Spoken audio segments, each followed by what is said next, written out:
The cold was a part of her now. It lived in her bones, a permanent guest that had arrived 10 years ago and never left. Ilara felt it in the rough stone beneath her threadbare tunic, in the damp air that clung to her skin like a shroud, and in the hollow space where hope used to be. 10 years. A decade spent in the dark, paying for a crime that had shattered more than just her life. They told her the pup was dead. Those 4 words were the true prison. The stone walls of the northern citadel's deepest dungeon were merely a frame for the memory. A flash of white fur vanishing into the snow-laden pines, the sound of a panicked yelp swallowed by the wind, and the crushing, soul-deep certainty of her failure. Kale, the Alpha King's only son. A 5-year-old pup with eyes the color of a winter sky and a laugh that could melt glaciers. Entrusted to her. And she had lost him. A brand on her shoulder, just beneath the collarbone, marked her as a traitor. It burned with a phantom chill whenever she thought of him, which was always. Negligence, they called it. Betrayal. She had let the wild beasts take the future of their kingdom. The old Alpha King, Lyran, had wasted away from the grief within a year, his mate following him into the long silence soon after. The kingdom had fallen under the stewardship of a council led by Lord Valerius, the man who had found the tattered, bloodied scraps of Kale's winter cloak. The man whose accusing glare had sealed her fate. Ilara traced the rough, raised skin of the brand through her tunic. She no longer cried. The tears had frozen inside her years ago, leaving only a brittle ache. She had loved that boy, more than a charge, more than a duty. He had been the sun in her small, quiet life as a castle servant.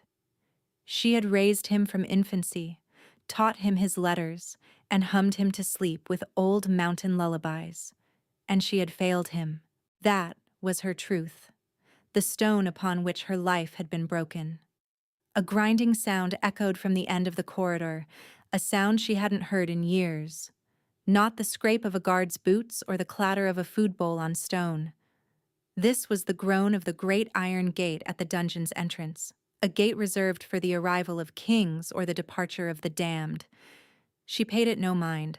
The world outside her cell had ceased to matter long ago, but the sound was followed by footsteps, heavy, measured. Not the shuffling gait of the guards. These steps held an authority that seemed to press down on the very air, making it thick and hard to breathe. They stopped. Not at the next cell or the one after. They stopped directly in front of hers. Ilara didn't look up. It was a new torment, most likely.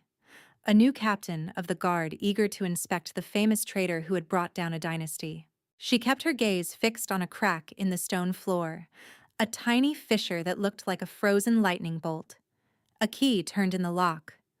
The screech of rusted metal was deafening in the silence. The door swung inward, casting a rectangle of flickering torchlight onto the filthy straw. The light was so alien it made her flinch. Get up. The voice. It was deep, resonant, layered with a power that vibrated through the floor and up into her weary bones. It was a voice that gave orders and expected them to be obeyed without question. A king's voice. She had heard Lord Valerius speak with that tone, but this was different. Younger, sharper, colder. Slowly, as if her joints were made of ice, she pushed herself to her feet. She kept her head bowed, her matted hair falling like a curtain over her face. Humility was survival. Invisibility was peace. Look at me. The command was not harsh, but it was absolute. It left no room for defiance. With a trembling breath, Ilara lifted her head, and the world stopped. The man standing in her doorway was a giant, cloaked in black furs and the unmistakable aura of command. He filled the space, dwarfing it, making her stone box feel like a cage for a mouse. But it was not his size that stole the air from her lungs. It was his face. It was a man's face, carved from granite and shadowed by a decade of hardship she couldn't begin to imagine. Sharp jaw, a stern mouth, a scar that cut through one dark eyebrow. But his eyes were the color of a winter sky. No, it was impossible. A phantom of her guilt-ridden mind, a ghost summoned by 10 years of unending grief. This man was the Alpha King. She could feel the power rolling off him, a pressure like the moments before a storm breaks. He wore the silver wolf signet on his finger, the ring of the royal line, but his eyes. Her mind scrambled, trying to make sense of the impossible. The pup was dead. Kyle was dead. This man was a relative? A cousin she'd never known? He took a step into the cell, the torchlight catching the silver threads in his dark hair. He was close enough now that she could see the faint dusting of snow on his shoulders, smell the scent of pine and cold, clean air that clung to him. A scent from another world. "You don't recognize me," he stated. It wasn't a question. His voice was flat, devoid of emotion, yet beneath it she felt a tremor of something ancient and painful. Her own voice was a dry rasp, unused to anything more than whispers. "Your Majesty." She sank into a clumsy curtsy, her knees protesting. "Stop." The word was a blade. "Look at me." She forced her gaze back to his. She searched the hard lines of his face, the grim set of his mouth, and found it. A faint dimple beside his lips, one that only appeared when he was trying not to smile. A ghost of the boy who used to hide honey cakes under his pillow. The name was a breath, a prayer, a sound of pure disbelief. Kale. The muscle in his jaw clenched. The name, spoken by her, seemed to wound him. He didn't confirm it. He didn't have to. The truth was standing in her cell, breathing her stale air, a living miracle and a walking condemnation. He was alive. The thought was a tidal wave, crashing over the sea walls of her grief and sweeping away a decade of certainty. He was alive, and he was the Alpha King. The joy that flared in her chest was so fierce it was painful, a sun rising in a land of perpetual twilight. But it was extinguished in the next instant by the look in his eyes. There was no warmth there, no happy reunion, only a cold, deep, and unforgiving hurt. "They told me you let them take me," he said, his voice quiet, but each word was a perfectly weighted stone dropped into the silent well of her heart. "They said you ran." The world tilted, the cold of the floor seeming to rush up at her. He didn't believe her innocent. He believed the lie that had cost her everything. The pup she had loved, the boy she had mourned for 10 years, was standing before her as a king, and he looked at her as if she were the monster from his nightmares. The joy curdled into an agony sharper than any she had ever known. He turned to the guards waiting in the corridor. "Bring her out." He didn't wait for her. He simply turned and walked away, his fur-lined cloak sweeping over the filthy straw, leaving her alone with the ghost of a dead boy and the terrifying presence of a living king. They dragged her from the cell. Her legs barely worked, clumsy and weak from years of disuse. The torchlight in the main corridor was blinding, making her eyes water. Other prisoners rattled their bars, shouting curses and pleas, but the guards formed a tight cordon around her, their faces grim. They were escorting a traitor, but they were following the king's command. Confusion and fear radiated from them. They took her up winding stone stairs, flight after flight, moving from the damp chill of the dungeons to the drafty cold of the lower castle. With every step, the air grew cleaner, the stone less slick with grime. They passed kitchens bustling with activity, servants who stopped and stared, their mouths agape at the sight of the branded wretch being marched toward the royal wing. Alara kept her eyes down, her heart hammering against her ribs. What was happening? Execution? A public shaming before her death? Why would he show himself to her, only to parade her through the castle? They finally stopped before a set of massive oak doors carved with the royal crest. The guards opened them, and she was nudged inside. The room was a shock to her senses. It was a bedchamber, larger than the entire dungeon block. A fire roared in a hearth the size of her cell, casting a warm, golden light over everything. Rich tapestries hung on the walls depicting ancient hunts and battles, and a bed piled high with furs dominated one wall, and standing by the window, staring out at the snow-swept courtyard, was Kale. He had shed his heavy outer cloak. He wore a simple black tunic and breeches, the attire of a warrior, not a king. It emphasized the sheer breadth of his shoulders, the lean strength of his frame. He had grown into the power that had always been his birthright. "Leave us," he commanded, not turning around.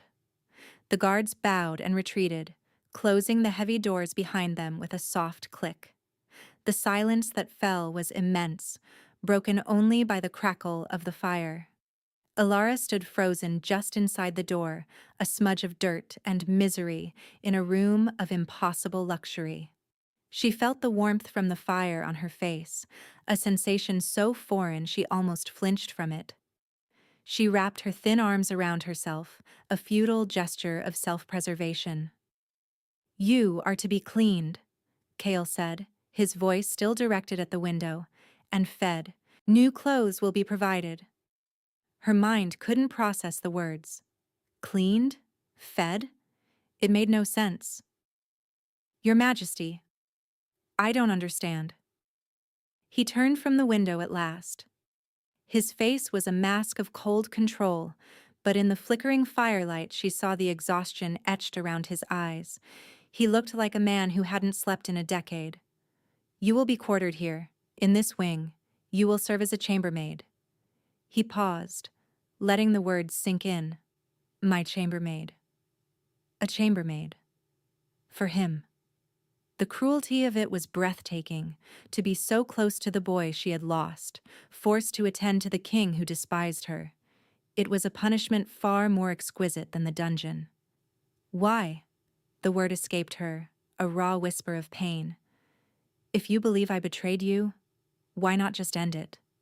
For the first time, a flicker of something other than ice crossed his face. A flash of raw, unguarded conflict. "Execution is too quick," he said, the words sounding rehearsed, as if he were trying to convince himself. "It allows for forgetting. I have no intention of forgetting." He wanted to punish her. He wanted to look at her every day and be reminded of his pain and of her supposed crime. It was a form of self-flagellation, using her as the whip. "This is not forgiveness," he stated, his voice hardening again, the mask slipping back into place. "It is a reminder. You are my reminder of what was lost. You will live with what you have done, and you will do so in my shadow. Is that understood?" She could only nod, a knot of unshed tears choking her. "Good." He gestured to a small door she hadn't noticed beside the hearth. "The servants' baths are through there. Don't come out until you are presentable." With that, he turned his back on her again, resuming his vigil at the window. He had dismissed her as completely as a king dismisses a servant. Alara stood there for a long moment, trembling. The warmth of the fire felt like a lie, a cruel joke. She had been brought out of one prison only to be placed in another, a gilded cage of memory and regret, with her own lost boy as the warden. The days that followed blurred into a strange, agonizing routine. Alara was given a simple gray servant's dress, clean and mended, that felt like royal silk against her skin after 10 years of rags. She was given a small windowless room in the servants' corridor, a pallet and a thin blanket that felt like a feather bed. She was given food, plain but plentiful, and for the first week, her stomach revolted at the richness of it. Her duties were simple. She cleaned Kale's chambers, she mended his clothes, she built up the fire in his hearth. She did it all in silence, moving like a ghost through the life of the man who had once been a boy in her arms. Kale barely spoke to her. He would issue a curt order, "More wine," or "Fetch my cloak," without looking at her. He held himself with a rigid control, a king carved from northern ice. But she saw the cracks. She saw them in the way he would sometimes pause, his hand hovering over a document, his gaze lost somewhere in the past. She saw it in the tension in his shoulders that never seemed to ease, even when he slept. He slept poorly, often rising from his bed to pace the room for hours, a caged wolf tormented by his own thoughts. One night, she was woken by a sound from his chambers, a muffled cry. Hesitantly, she crept to the door that connected her small alcove to his room and listened. He was having a nightmare. He was crying out a name in his sleep. Not hers, not his father's, a different one. She pushed the door open a crack. He was thrashing in his massive bed, the furs tangled around him. His face was slick with sweat, his expression one of pure terror. She found herself moving toward him, instinct overriding years of ingrained fear, the instinct to soothe, to protect. "Kyle," she whispered, her voice rusty. His eyes snapped open. For a barest second, they were wide and lost, the eyes of a frightened 5-year-old waking in the dark. Then they focused on her, and the cold mask of the king slammed back down. "What are you doing?" he growled, sitting up, his voice rough with sleep and anger. "You were dreaming," she said softly, her hands clasped in front of her. "I heard you cry out." He stared at her, his chest rising and falling heavily. The anger in his eyes was warring with a raw vulnerability he couldn't quite hide. He looked away, running a hand through his damp hair. "Get out." She hesitated. "I used to sing to you," she found herself saying, the words tumbling out before she could stop them. "When you had bad dreams? A mountain song about the winter stars." His head whipped back toward her. The look on his face was one of profound shock, as if she had struck him. He remembered. She could see it in the sudden stillness of his body, in the way his breath caught in his throat. "I am not a pup to be sung to," he said, his voice dangerously low. "I am your king, and you are a traitor who sleeps under my roof by my mercy alone. Do not forget that again." The words were like a physical blow, and she flinched, stepping back. "Yes, Your Majesty." She turned and fled back to her small room, her heart aching. But as she lay on her pallet, a strange thought took root. He hadn't denied the memory. He hadn't called her a liar. He had simply reminded her of her place. The wall between them was thick, built of a decade of lies and pain, but tonight, she had felt a tremor run through it. She had seen the boy inside the king, and it gave her the first fragile sliver of something she hadn't felt in a very long time. A dangerous, foolish hope. Her presence in the castle did not go unnoticed. Whispers followed her like shadows in the corridors. The traitor, free. The king's pet. His personal shame. The staff treated her with a mixture of fear and contempt. But no one's reaction was as potent as that of Lord Valerius. He was Kale's regent, a man of immense power and influence, lauded as the savior of the kingdom who had held it together after the royal family's tragic demise. He was older now, his hair streaked with gray, but his eyes were the same, sharp, intelligent, and utterly devoid of warmth. The first time he saw her, he was walking with Kale in the great hall. Ilara was on her knees, polishing the flagstones, keeping her head down as they approached. "My king," Valerius was saying, his voice smooth and practiced. "The grain shipments from the south are delayed. The snows in the pass are heavier than anticipated." "Double the patrols," Kale replied, his voice distracted. His gaze had fallen on her. Valerius followed his line of sight. He stopped dead. The polished mask of the courtier fell away for a fraction of a second, replaced by a look of pure, unadulterated shock, quickly followed by fury. "What is the meaning of this?" he demanded, his voice tight with rage. He wasn't addressing her, but Kyle. "Why is this creature not in her cell?" Alara flinched at the venom in his tone, pressing herself smaller against the floor. Kyle's expression was unreadable. She is where I command her to be, Lord Valerius. But she is the one who... She is a branded traitor. Her presence here is an insult to your father's memory. Valerius's face was flushed, his control slipping. My father's memory is my concern, Kale said, his voice dropping to a dangerous calm. It was the tone he used right before his anger broke. And she is my prisoner, to be dealt with as I see fit. Her punishment is a matter for me and me alone. Valerius seemed to realize he had overstepped. He took a breath, composing himself, the mask of the loyal advisor sliding back into place. Of course, my king. Forgive me. My devotion to your family's honor sometimes makes me forget my place. I was merely shocked. To see her so close to you again, it is unsettling. I am not a child who needs protecting from unsettling sights, Kale said coldly. He gestured for Alara to rise. Get back to my chambers. She scrambled to her feet and fled, but not before she caught the look Valerius shot her. It was pure hatred, but underneath it, there was something else. A glint of raw, primal fear. Why would he be afraid of her? She was a powerless, disgraced servant.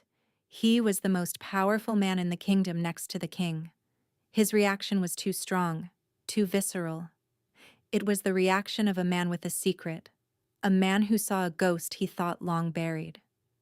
The thought burrowed into her mind and refused to leave. She started watching him.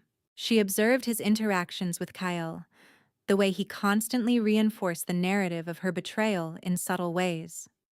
He would mention the tragic anniversary of the old king's death, or talk of the loyalty of the men who searched for you for weeks in that forest. Every word was designed to remind Kale of his loss and of her role in it. Something was wrong. The story, as she had been told it, had holes. Lord Valerius claimed his search party had been attacked by the same beasts, that he had barely escaped with the scrap of Kale's cloak. But he bore no scars. And the wolves of the northern woods, while dangerous, did not hunt near the castle. They were territorial and stayed deep in the mountains. Why would they have come so far down on that specific day? She had to warn Kale. But how? He wouldn't listen to her. To him, her words were the venom of a traitor. One evening, she gathered her courage. She had just brought him his nightly carafe of wine and was about to retreat to her alcove. Your Majesty, she began, her voice trembling. He looked up from a map he was studying, his expression weary. What is it? It's about Lord Valerius. His eyes narrowed instantly. The openness vanished, replaced by a wall of suspicion. What about him? He is not what he seems. The day I lost you. There were men in the woods, not beasts. I tried to tell them, but no one would listen. They wore no colors, but they were not bandits. Kale stood up, his chair scraping loudly against the stone. So now you change your story? For 10 years you said nothing. Now that you are out of your cell, you invent tales of phantom men to cast blame on the man who saved this kingdom, the man who found me in exile and helped me reclaim my throne? His words struck her dumb. Exile? He had been in exile. Valerius had told everyone he was dead. He told everyone you were dead, she whispered, horrified. He brought back a piece of your cloak covered in blood. He did what he had to do. Kyle's voice rose, a clap of thunder in the room. He protected me. He spread the story of my death to keep my father's enemies from hunting me down. He placed me with a loyal border clan and watched over me from afar until I was old enough to return and fight for what was mine. He has sacrificed everything for my family, and you dare to slander him? He advanced on her, his rage a palpable force. You abandoned me to die in the snow. He saved me. That is the only truth I need. Do you understand? Tears streamed down her face, hot and bitter. It was hopeless. Valerius had twisted the truth into a weapon, crafting a narrative so perfect that Kale saw him as a savior. He had spent 10 years cementing his position as the loyal regent, the protector of the lost heir. Her word meant nothing against that. "I never abandoned you," she choked out, the words ripped from the deepest part of her soul. "I would have died for you." For a moment, something in his eyes wavered. The conviction faltered. He saw her pain, her sincerity.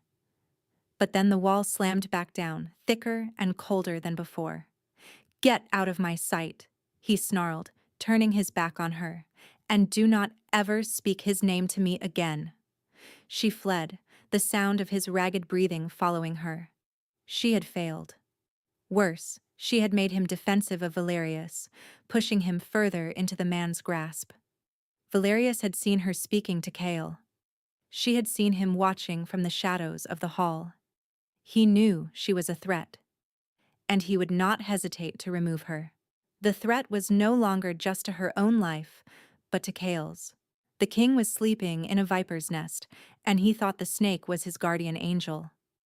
The atmosphere in the castle grew colder, more oppressive. Valerius's gaze followed Alara everywhere. His smiles were thin, sharp things, like the edge of a razor. He was waiting, planning. She could feel it in the air, a gathering storm.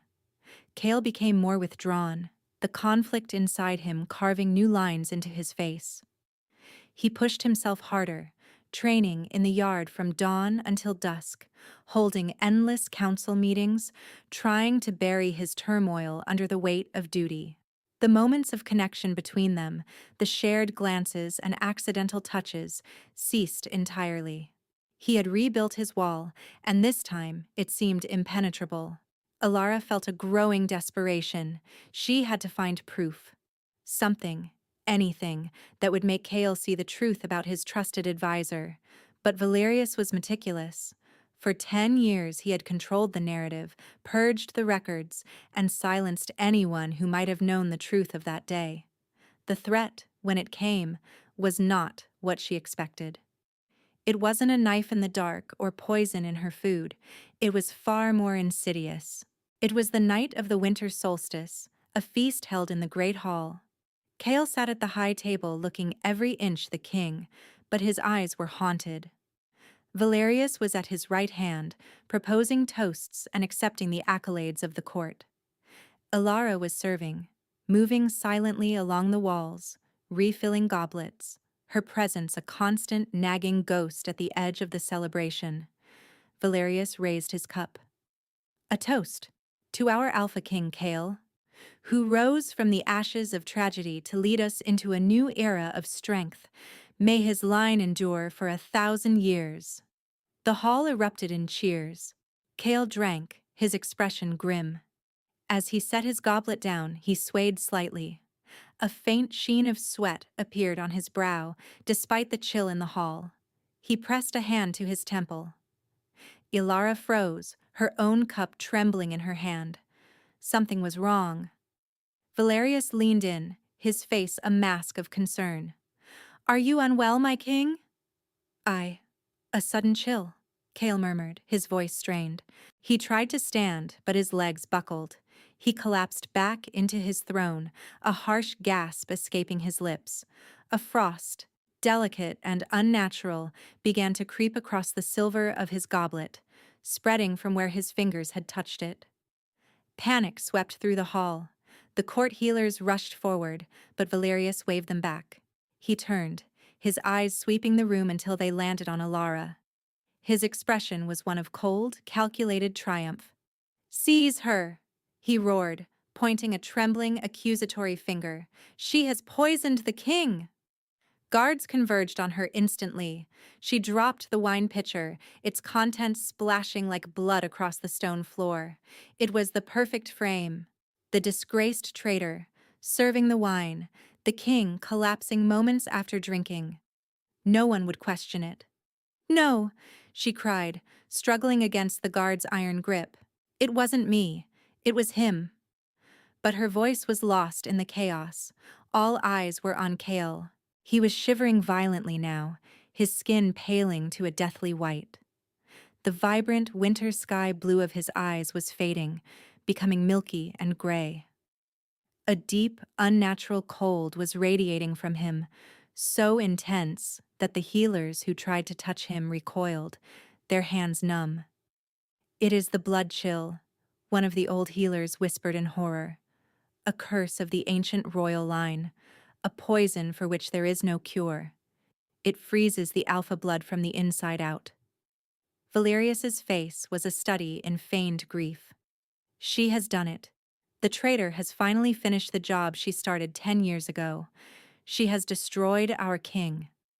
They were dragging her away toward the dungeons she had only just escaped. But her eyes were locked on Kyle.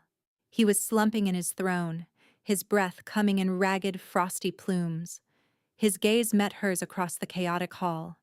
In his fading eyes she saw not accusation, but a flicker of confusion, of desperate, dawning regret. He was dying. Valerius had won. A rage, hot and pure, erupted inside her. It was a fury born of a decade of injustice, of a lifetime of loss. She would not let this happen. She would not lose him again.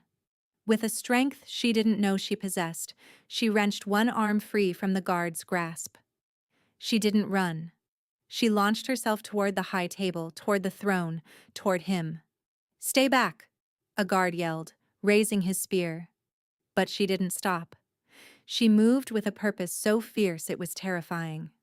She shoved past the stunned healers, past the triumphant Valerius, and fell to her knees before Kyle's throne. His skin was like ice, his lips were blue, his life was guttering like a candle in a blizzard. "Get away from him, witch!" Valerius snarled, reaching for her. She ignored him. She looked into Kyle's dying eyes. "I never left you," she whispered, the words a sacred vow. "I never will." She placed her hands on his chest.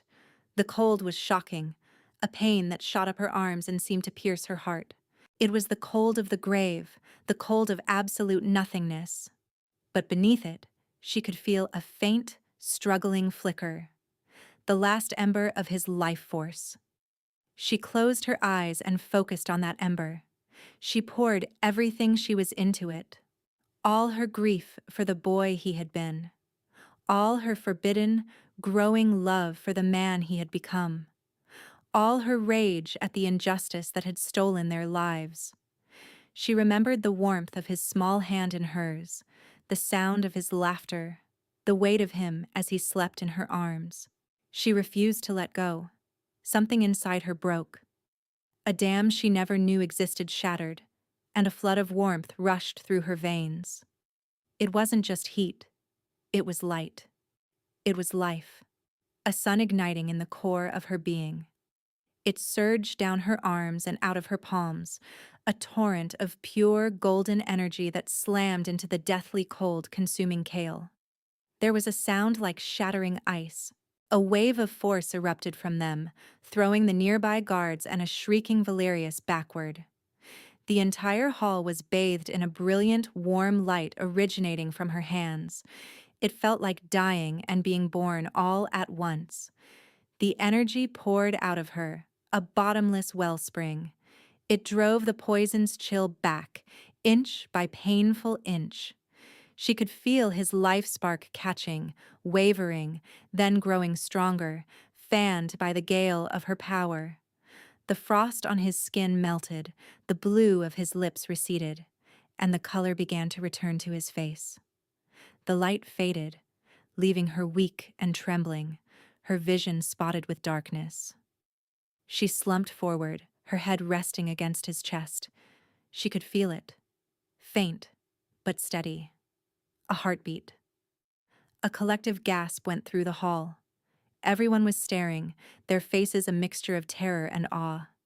Kale's eyes fluttered open. The winter sky blue was back, clear and sharp. He took a deep, shuddering breath, not of icy air, but of warm, living breath. The first thing he saw was her, collapsed against him, her face pale with exhaustion. The second thing he saw, over her shoulder, was the look on Lord Valerius's face. It was not relief. It was the face of a gambler who had just lost everything on a final, desperate bet. And in that single, silent moment, Kale understood. Everything clicked into place. Her power, the golden light. It was the sign of the Sun Healers, an ancient line of magic thought long dead, a line sworn to protect the Alpha bloodline with their own lives. A person with that blood could never, would never, betray the royal family. It was a genetic, a spiritual impossibility. She had not been the traitor. She had been his guardian, all along. Valerius, Kale said, his voice quiet but carrying the weight of an avalanche. The advisor's face went white. He knew he was finished. With a strength that shocked everyone, Kale rose from his throne. He gently lifted Alara, cradling her in his arms as if she were made of precious glass, and stood to his full, terrifying height. His eyes, burning with a righteous fury, locked onto his former regent. "You told me she abandoned me," he said, his voice dangerously soft. "You told me she was a traitor." He took a step forward. "You told me you were my savior." Valerius stumbled backward. "My king, She is a witch. You saw what she did?" "I saw what she has always done," Kale corrected, his voice ringing with absolute certainty. "She saved me. Then, and now. The only question that remains is, what did you do?" The truth came out then, torn from Valerius in a torrent of panicked confessions under the weight of the king's fury. He had coveted the throne. He had hired mercenaries to abduct Kyle, to make it look like a beast attack. He had planned to kill the boy, but his nerve had failed. Instead, he had sent him to a remote, brutal clan in the borderlands, hoping he would never be seen again. He had murdered Kale's father, the old king, with a slow poison that mimicked a wasting sickness, a grief that looked real because it was. He had consolidated power for years, a spider in the center of a web of lies. When he heard rumors of a boy with royal blood leading a clan in the borderlands, he had panicked. He'd concocted a new plan. Rescue the long-lost heir, put a puppet on the throne he could control, and secure his power forever. He had never counted on Kale bringing Alara back.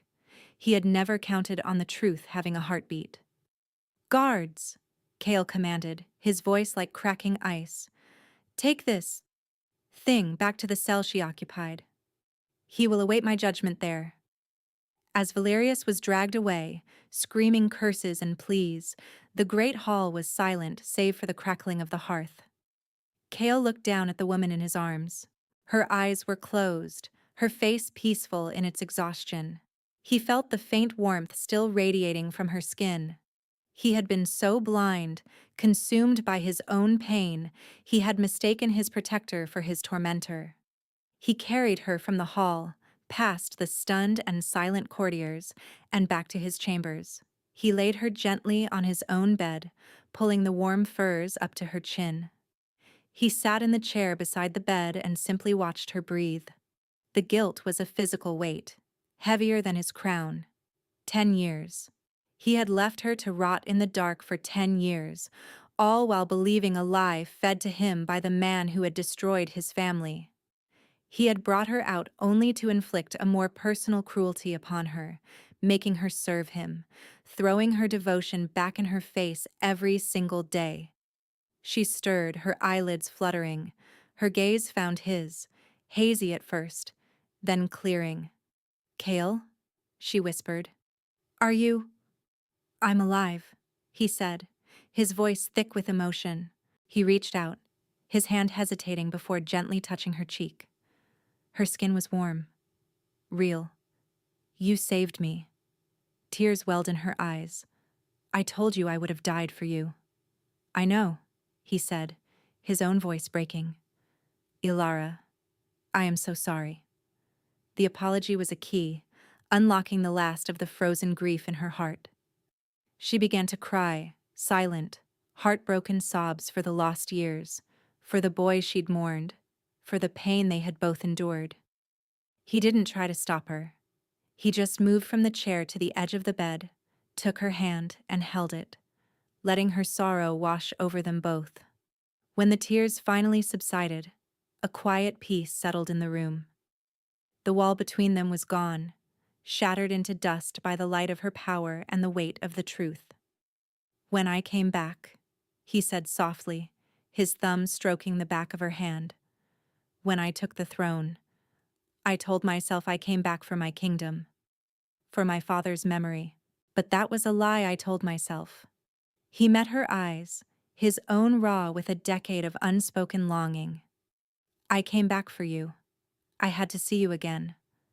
I couldn't reconcile the woman who sang me to sleep with the traitor they described. It was a question that haunted me all those years in exile. And I was a coward. It was easier to believe the lie than to face the truth of what I'd lost." He lifted her hand to his lips and pressed a kiss to her knuckles. "I am not losing you again. When you are well, you will stand beside me, not as a servant, as my mate, my queen." She stared at him, her heart swelling with a love so powerful it chased away the last of the shadows. "There's nothing I want more." He smiled, a true, genuine smile that reached his eyes, and for the first time, she saw not the hard, cold king, nor the ghost of a lost boy, but the man he was always meant to be, whole and home. 3 months later, the northern citadel was transformed. The oppressive fear that had lingered under Valerius's reign was gone, replaced by a fragile but growing sense of hope. Spring had come to the mountains, and the snow was finally beginning to retreat, revealing the green shoots of new life beneath. Ilara stood on the balcony of the royal chambers, a warm breeze playing with her hair. She was no longer dressed in servant's gray, but in a gown of deep forest green, the color of life and healing. She was Queen Ilara, the sun healer, and her name was spoken with reverence throughout the kingdom. The door opened behind her. Kale came to stand beside her, his arm wrapping around her waist, pulling her back against his solid warmth. He rested his chin on her shoulder, and they looked out over the sprawling city and the wild, beautiful lands beyond. "He's settling in well," Kale said softly. He was referring to the young boy they had brought into their care, an orphan from the city whose parents had been victims of Valerius's quiet purges. The castle, once so empty and haunted, was beginning to fill with life again. "He has your stubborn streak," Ilara replied, a smile in her voice. "He's lucky he has your patience then." Kale's hand went to her shoulder, his fingers gently tracing the faint silvery lines of the brand that was still there. It no longer burned with a phantom chill. It was just a part of her story. "This was a mark of shame," he murmured, his voice full of the old pain. "A brand of a traitor."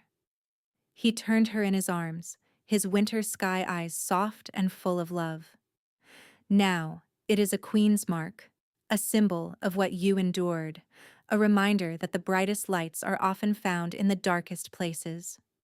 He leaned down and kissed her, a slow, deep kiss full of promise and reverence. It was a kiss that healed the last of the cracks in her soul. She was not a traitor. She was not a servant. She was a queen, a healer, a survivor. She had been brought from the lowest place, a cold, dark cell of grief and lies. But in the end, it was she who had saved the king, and in doing so, she had saved herself. Together, they had found their way out of the long winter and into the warmth of the sun. The kingdom was healing. Its king was healing. And its queen, who had once been lost in the dark, was finally home.